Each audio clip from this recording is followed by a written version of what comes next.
Okay, so who remembers Big Lots? You know that store, the one where you could always find, like, anything? Oh yeah, from furniture to food, it was a treasure trove of random stuff, but sometimes you'd find some really good deals there too, right? Exactly. But get this, they're completely gone. Like, poof, all the stores are closed. They liquidated everything. It's kind of wild. To think that a retail giant like Big Lots, they had over 1,400 stores at one point, just went from booming to bust seemingly overnight. It's a pretty crazy story. It is. And that's exactly what we're diving deep into today to try and figure out, like, what happened? What went wrong? And what does it all mean for the future of shopping? Yeah. For all of us. We've got excerpts from Placed Text here, some articles from Yahoo Finance, and even The Sun. Plus, we dug up Big Lots' own press release, the one where they announced all the closures. Oh wow, so we're really going in deep on this one. Oh, yeah. Our mission is to, well, first understand what led to Big Lots' downfall. Like, what were the specific factors? And then kind of zoom out a bit and think about the wider implications for the retail industry as a whole. It's a fascinating case study because it really reflects the changes happening across the entire retail landscape. Okay, so let's rewind the clock a bit. Big Lots started way back in 1967 and quickly became, well, a favorite for bargain hunters all across America. They were all about variety and deep discounts, and for a long time that worked really well. But as we all know, things changed. Big Lots' success was built on a model that, well, it just became increasingly difficult to sustain in the long run. The rise of e-commerce wasn't just like a gradual shift. It completely transformed the game. It's like, I mean, think about it. You can order almost anything online now. And a lot of times you'll even find it's cheaper than, what you'd see in an actual physical store. That's so true. Pasted Text actually talks about how Big Lots really struggled to compete with online giants like Amazon. I mean, their online presence was pretty weak compared to Amazon's, and they just couldn't match the speed and convenience of online shopping and delivery. It's just like a whole different ballgame. Yeah, and it's not even just about price anymore, right? I mean, people want a certain kind of experience when they shop. The article in The Sun, they actually point out that while younger generations are just way more comfortable with online shopping, right?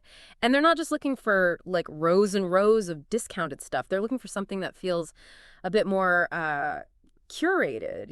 Yeah, the whole experience really matters. And then on top of that, you throw in high inflation and like operational costs that are going through the roof. It's like, well, no wonder Big Lots started to struggle. Yeah, those economic factors were like a double whammy. They really hit the company hard. Their first quarter report for 2024, it was pretty alarming. A net loss of $205 million, a loss of almost $7 per share, and their net sales down by more than 10% compared to, the previous year. Whoa. I mean, that's a pretty clear signal that something is seriously wrong. Definitely. And that's what led to them, well, they filed for Chapter 11 bankruptcy protection in September 2024. It was a big move, but, sometimes companies need to do that. Right. Chapter 11. It's like hitting the reset button. Sure. Right. Trying to reorganize their debts and come back even stronger. Exactly. It gives them a chance to like restructure things and, hopefully stay afloat. And their first move, well, it was a pretty drastic one. They closed 545 stores, the ones that weren't performing very well. It's like they were like desperately trying to stop the bleeding. It makes sense. Well, I guess it wasn't enough in the end. Then we heard about Nexus Capital Management LP. They were trying to acquire Big Lots, right? Yeah. I mean, that could have been a game changer. Like, imagine a big injection of capital, right? They could have turned things around. But the deal fell through in December. Which unfortunately brings us to the final blow, liquidation. They shut down all of their remaining 963 stores, and over 30,000 employees lost their jobs. It's got to be heartbreaking. Absolutely. It's a stark reminder of, like, the human cost of these big business decisions. I mean, 30,000 employees. Think of all the families and communities that were impacted by this.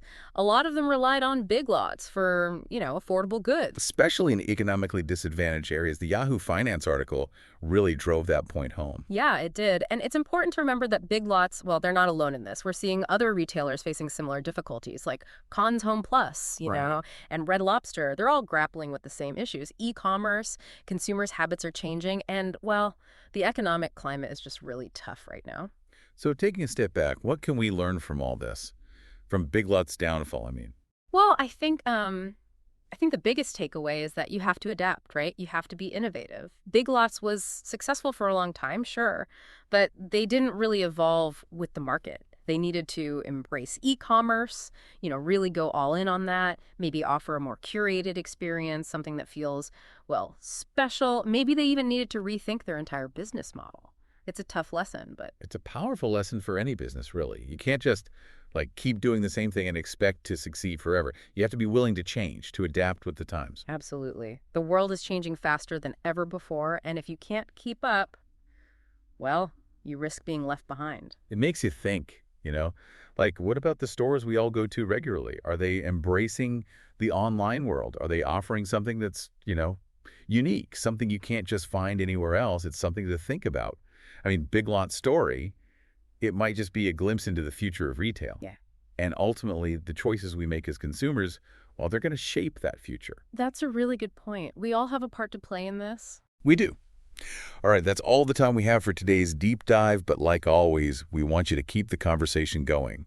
So think about those questions, take a look around at the retail world, and let us know what you find. Until next time. See ya. Today is your lucky day. Today is the day that our $3 website works for you, paying you directly to your PayPal daily. Imagine $3 ongoing continuous payments to your PayPal account. Imagine falling asleep and waking up to $300 in your PayPal account.